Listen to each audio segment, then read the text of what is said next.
Bu bizim növbəti təlimdə bu günlərin demək, qeyri-hökumət təşkilatlarına Dövlət Dəstəyi Agentliyinin maddi vəsaiti hesabına keçirilən təlimidir. 2025-ci ildə biz də həmin agentliyin dövlət dəstəyi olaraq Qəbələ gənclərinə və yaradıcılığına kömək məqsədi ilə biz də bu təlimlərə qoşulmuşuq. Demək, 25 nəfər gəncin yaradıcılığına dəstək olmaq niyyətinə bu təlimlərə başlamışıq. Bu günlərində biz növbəti təlimdəyik. Qəbələ Yazarları İctimai Birliyi 2023-cü ildə yaransa da 2025-ci ildə layihələrə qoşulubdur. Və əminəm ki, bizim bu layihələrdən siz gənclərimiz yararlanacaqsınız. Bizim təlimçimiz Fəxrəddin müəllim yanımızdadır. Fəxrəddin müəllimin bugünkü mövzunu indi özü izah edəcəkdirsə, qeyri-hökumət təşkilatı olaraq agentlik hər ildə müxtəlif tədbirlər keçirilir donor olaraq.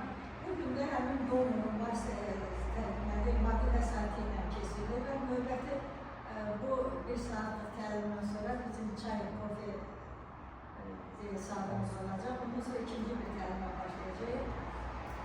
Yaxşı olar ki, bugünkü bizim təlimimizdə Fəxrəddin müəllim sizin yanınızda olmağını istifadə edərək öz suallarınızı verəsiniz. Özünüz bilmədiyiniz, neysə bilmək istəyirsinizsə, Fəxrəddin müəllim bir baş müəllimdir, eyni zamanda uzun illər dərs vermiş bir adamdır. Hansı sahədə nəsə söhbət edilmə sahəsində sizə yardımcı olacaqdır. Və əminəm ki, bizim təlimlərimizdə davam edəcəksiniz, davam edəsə daha yaxşı olar. Çünki nə qədər bilik toplasa, o qədər sizin üçün gələcəyinizlər lazımdır. Mən indi söz verirəm Fəxrəddin müəllimə. Fəxrəddin müəllim, buyurun, davam edirsiniz. Karlıq və təmiz vicdan. Misal üçün, Bəxtiyar Gənclik qrup ustasıdır. Biz bir şey yalan demək istəmir, gözəl səsi var. Bu səsi duyanlar istəyirlər ki, onu səhnəyə gətirib böyük aktyor edəsinlər. Orada misal üçün, siz bilirsiniz, Məhəmməd Şəhsamanov, musiqi müəllimi kimi Allah oraya və kələtlər orada gözəl obrazını var. Ondan sonra Takip Məşrubat filmini hamımız yadımıza salın, 1956-cı ildə çəkildi. Misal üçün, kino tarixində, dünya kino tarixində iz qoymuş sənət əsərləri. O dövrdə biz ittifaqın mərkəzindeydik deyə bizim ən gözəl qalmış sənət əsərlərindən biri. Onun ardınca 1957-ci ildə çəkildi Böyük Dayaq filmi. Ne gözəl romantik çəkildi. Burada məhəbbət də gözəl verilir, burada əmək səhnələri gözəl verilir. İnsanlar o zaman həqiqi mənada, misal üçün, əlinə pambıq yığmaq, şamama, qızqayət və s. Çoxları deyir ki, bunlar yalandır. Bu yalan deyildi.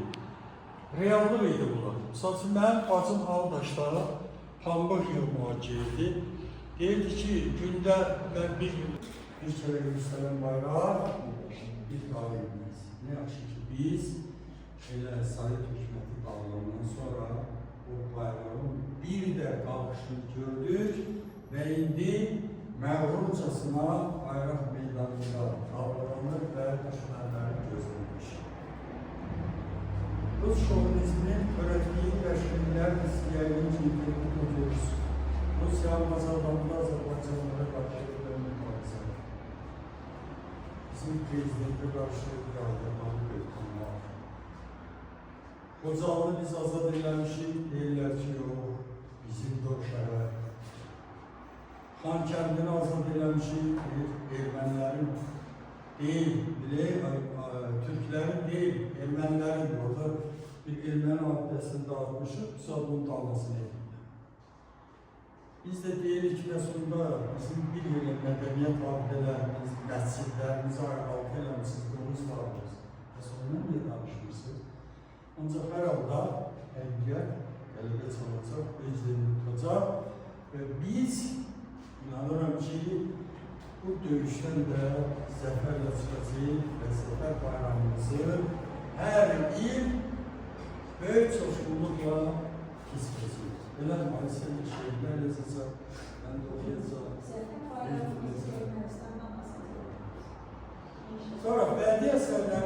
açıq deyil, işləyənlər bunlar. Bədii əsərlər müəyyən sujet tərəfdə əsasında olur, sən bilərsən, və kompozisiyası olur. Yəni, bədii tərkibi. Məsələn, sujet nə demək? Hadisələrin ardıcıl düzülür. Hardan başlayır, harada tutarır. O ardıcıllıqla gedir. Ona görə də sənətkarlar əsər yazanda birinci ona bədii giriş verirlər. Buna ekspozisiya olur, başlanğıc. Sonra bir düyün yaranır. Buna düyün deyil. Hadisələrin düyünlənməsi. Və o düyünlənə gedir, ab zirvəyə.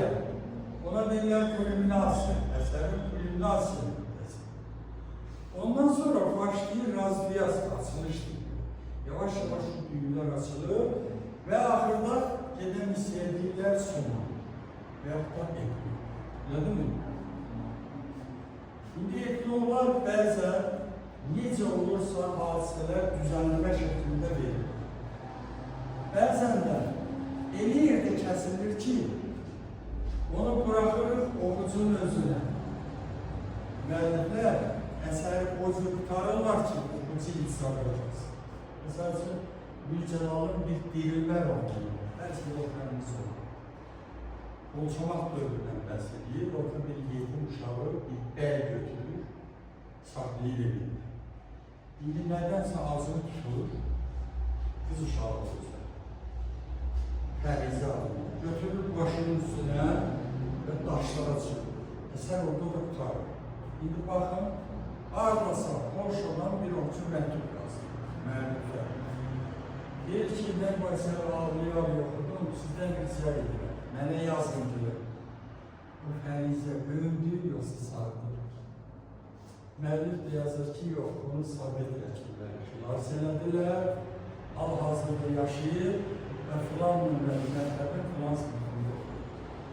Bax, belə bədii əsərlərə gözəl sonluq vermək müəllifin ustalığından asılır. Bir də var kompozisiya, əsərə quruluş verilir. Başlayıb, tutar ki, poem oxuyursun, başlayıb prolog. Bədii giriş verilir. Və yaxud da ki, bədii hikayedir, orada epigraf verilir, müəllim. Məsəl üçün, belə deyək ki, Əbrəl bəy haqq verdiyində çoxdur. Qasım Əhmədur, qapını cəbdələr, Orxan Amaldan yazılan dəftərə. Və yaxud da hər hansı bir girişlə epigraf verilir. Bir də bədii əsərə sonluq verirlər, final verirlər. Onun verir əsəri üstünür. Görürsən ki, müəllif əsəri daha emosional etsin deyə səbəb olmuş bütün poemalar var. Lirik ricətdir. Belədir ki, hadisələrin geçişində bir harmoniyatik yüksəliş verilir. Misal üçün, uçurum qabağı çəkəndə, kəsəndə, Noel poemasında. Orada deyir, beton verin, simit tökün, qasır deyin, köy gözdən, toxu çoxal, nəminə bir lirik ricətlə, hadisələrin sürətli inşallı şehir diliyle elə gözəl verir ki, buna deyirlər, ədəbiyyatdan lirik ricətlər. Və yaxud da əsəri gözəlləşdirmək üçün peyzajlardan istifadə edir. Harada rast gəlmiş peyzaj? Peyzaj bilirsə, təbiət əsəri. Elə gözəl, nizami əsərlərində var, Füzulida var, peyzajlar, yəni təbiət əsəri. Əgər olmuşsunuzsa, Tolstoy'un bir Hacıbrad əsəri var. Yox da olur. İnan ki, o əsərdə 25 il olmuşam, yeni asırlıqda mənə ləzzət verir. Orada misal üçün, təbiətin gözəlliyini verir may ayıdır. May ayının hamısı əsərimizə gətirir, bülbülü çağırır, bülbülü. Araba gedir otluqla və qanqalın üstündən keçir. Arabanın təkərində özünü bilirsə bir dəmir şin. O kəsici ağır. Qanqalın üstündən keçir, qanqal bilirsə, şahını içir. Görür o qanqalı. İndi müəllif gəlir o görülmüş qanqala baxır, öz təəssübünü bildirir ki, o həyat yolunda mübarizə aparır, baş kaldırır ve indi təkər onu kəsir. Amma 3 gündən sonra gəlir ki, bu qanqal orada sınıflı bir taraf. Ancak kırıktan yine boyadı. Hayat yolunda yaşamak için. En güzel bir hem eseri var, hem bir tesiri. Veyahut da hem eseri bir güzel sergi var. Yalnız isteyen varsa onu yadasınız. Hazırlık bir liste kim olur? Şeyh Şami'nin naiplerinden biri. Ondan sonra araları değil. Araları değil. Ve Şeyh Şami'nin oğlunu bile hazırladığı olur Şeyh Şami Cirot'u. Ne kadar deyir Hacı Murad değil mi? Ve ona deyir ki ben dəstəmə gələcəksən, mən niyet edəcəksən, yani boş edəcəksən. Ondan sonra oğlu olacaq.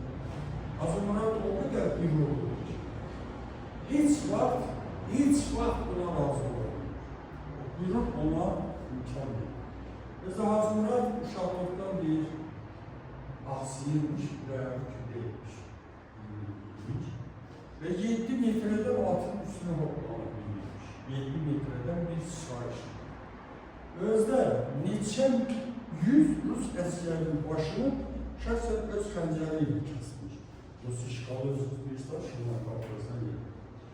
Hacı Murad çok fikirləşir, bundan sonra bu qənaəti gəlir ki, Ruslarla ittifak edilsin. Onlardan boşun olsun, Şeyh Şamil'i məğlub eləsin, özü kessin onu yerine. Özü İstanbul vəziyyətə düşdüyü biz Türklərin kanında var. Və belə deyil, kesin Ruslardır. Ama orada güzel bir, Tolstoy özü bir Müslümanlığı qəbul etmeye bir adım kalmış, rəhbətə getmiş, böyük dahi, Hacı Murad deyir, iki şeyi özüyle yazdı. Bir hafifası kəmərindən asılı, qəlyanın önündə asılı. Özünün də qabaq dişləri tökülüb, ancaq arxa dişləri görür. Güləndə o arxa dişləri xoşa gələn şəkildə olur. İndi bunu çağırırlar generalın arvadının ad günü. Daha doğrusu generalın arvadı özü xahiş edir ki, ərindən mən Hacı Muradı görmək istiyorum. Kimdir ki, yüzdən çox Rus əsgərin başını kəsir. Və Hacı Murad öz naibi ilə, onun Elqarabın naibi gəlib otururlar məclisdə və məclisin bir yerində gülməli əhvalat danışırlar, hamı gülür, Hacı Murad da gülür, güləndə ağzı açılır və onu okul yemiş dişləri görükür. Hanım deyir ki, az yavaş, məni udarsan. Hacı o saat cavab verir ki, hanım bağışlayın, bizdə donuz əti yemiyor. Ölümdə göz açar. Bak belə, yine deyirəm, Müslüman olmayıb, Müslümanlara müsbət meyil göstərib, hasta həmin əsərdə bu güzel fikrin ifadesini verir. Hacı Murad Rusların əlinə qaçır öz naibi ilə, Qax şəhərinin, rayonunun girəcəyində onlar mühasibə olurlar. Son gilizə qədər döyüşün vardır, son gilizə qədər. Axırda onu öldürürlər. Başını kəsib aparırlar, bu yaxınlara qədər kəlləsi Leninqradda Ermitacda müzeydə saxlanılırdı. Amma cəsədini hörmətlə qalxdılar, həmin o Qax rayonunun girişində bir parçaya alıb orada dəfn etmişler. Bu son zamanlarda bir maraqlı xəbər eşitdim ki, Şimali Qafqazda özünüz bir 150'den artıq dildə danışır. 150'den artıq. Orada bu ləzgidə var, nə var, benim. Gedirlər, Ermitacdan o kəllərini uğruyurlar. Muzeydən. Sən təsəvvür edin. Necə iş aparılır, kəllərini uğruyub gətirib. Buradan da meyiti çıxardırlar, sürgünlərini aparıb Hacı Muradın öz yurdunda dəfn edib möhtəşəm bir heykəl qurdular. Yəni bu da millətin iyiliyindən, dəyanətliyindən xəbər verir bizə. Kaş biz de dedik. Suallı var, sana verir. Və növbəti dərslərimizdə yenə verir. Azərbaycan dilinin qramatикasından elimizi halımıza qoyacaqlar, əlimimiz. Bilə mi kızım?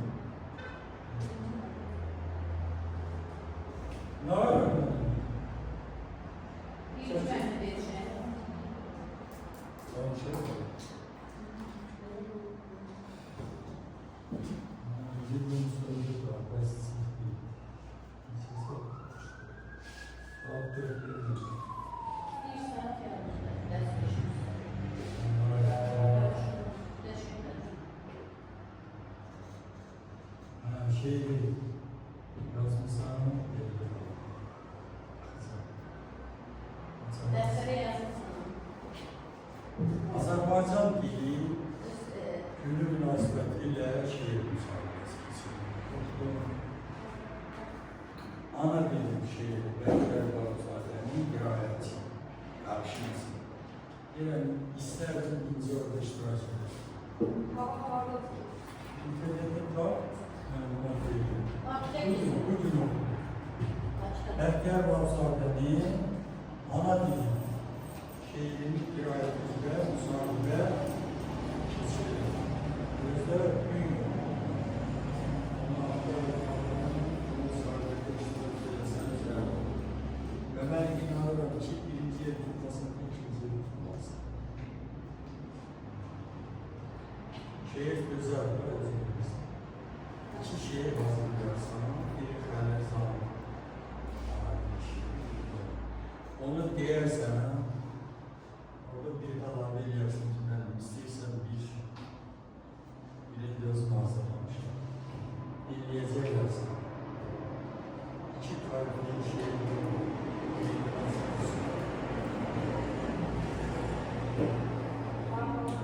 bizim birliğinde şeref oldu. Güzel.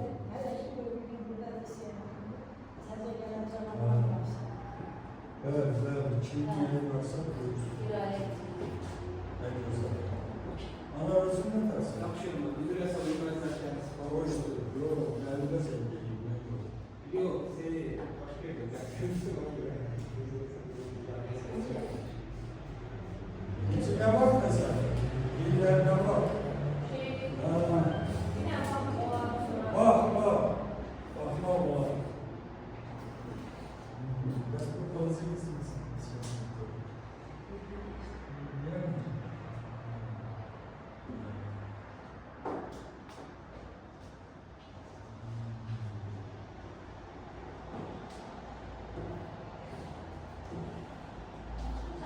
Bu cümle qəbul imtihanında mənə düşmüşsün. Bak, bu cümle qəbul imtihanında mənə düşmüşsün. O bizə sözümü səhv edilmişsin. Bu ömrüdə mənim yokuşumda qalır. Yəni bizə gəndə eyni ilə mənə elə demişlər. Bizə məşhur bilgi dəniz sahibi imtihan götürür. O söz sen dedin, ha? Ama Akşam bize uzak olmalarımız. yok, uşaqlar çox sonra bu sualı belə verirlər. Kimə? Kim şəxsdir? İndi biz fikirləşirik. Qonaq bizə deyirlər, mənim qəlbimizə getməyəcək. Bizim evimizdir bu. Bizim evə qonaq gəlir. Buna görə bu yer alır. Yer alır. Bence Yer mənasında götürürlər. Şəxs mənasında yox. Sual kimə deyə bilərsin? Amma bir də onu yersən, bir də uşaqlar çoxsu belə fikirlər ki, gələcək bir cümləyə qədər kim qonaq? Yox, bu frazalıqı birləşmək ki. Yəni ona ayrılıq olmaz. Birlikdə. O xoşum gəldi ki, bunu sən belə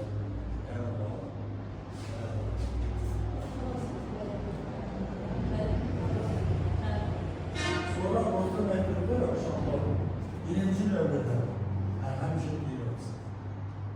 İsim bəhsini mükəmməl öyrənmək. Kim ki üçüncü qrupa gedirsə, o isim bəhsini mükəmməl öyrənmək. Çünki o məsuliyyət şərisi cəmləmək olar, isim bəhsini bir izah olur. İndiki dərsləri mən açıqlaşmışam. İndiki dərslər biraz kəlmələr. Amma indi bizim dövrümüzdə olan dərslər kifayətləndirsin. Mən bir müəllim kimi o vaxtı belə idi ki, biz öyrənirdik fonetikları, morfologiyanı, sintaksi və salam şutan. Bunlar tutarıq. Amma sonradan nitq mədəniyyətimiz var. Üsulları sağlayırlar. Çünki uşaqlar orta məktəbdə adi ərzə yaza bilir.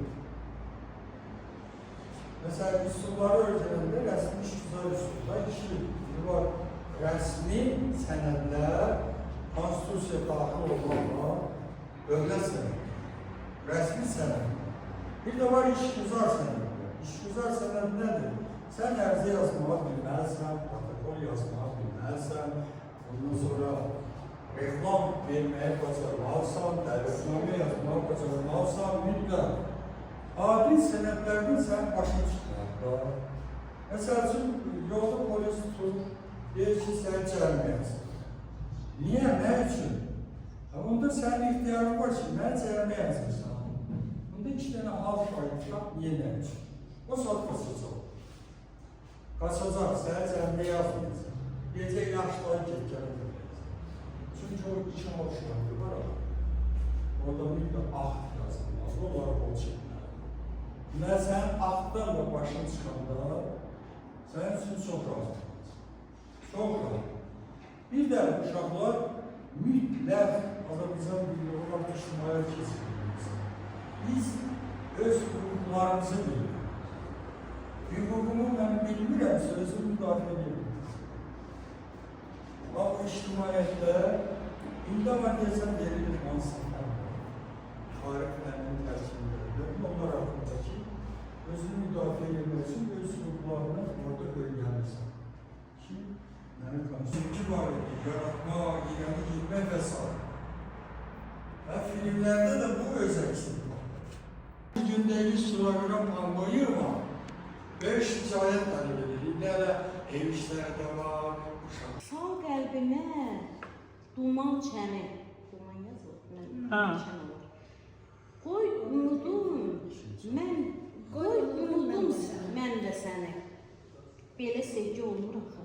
Belə olur. Ürək yanır hər sözünə. Dünya görünmür gözünə. Qurban olum mən özünə. Belə sevgi olmur axı. Çox intizar. Dilimdə min bir ahuzar. Böyle aşıqam tabi. Mən sənin nur gözünə, ay yüzünə aşıqam. Gül tək açan, təbəssüm, naz sözünə aşıqam. Sənsiz ömrüm qaranlıq, gecə kimi qüssəli. Mən sənin varlığına, hər izinə aşıqam. Baxışın alov kimi yaxar könlüm bağrını. Mən bu eşq ocağında közünə aşıqam. Adınla döyünür qəlb, səslənsə də hər nəfəs. Səni andıran hər bir avazına aşıqam. Soruşurlar Akşin, nədir bu halın səbəbi? Cavabım budur yalnız, mən özünə aşıqam.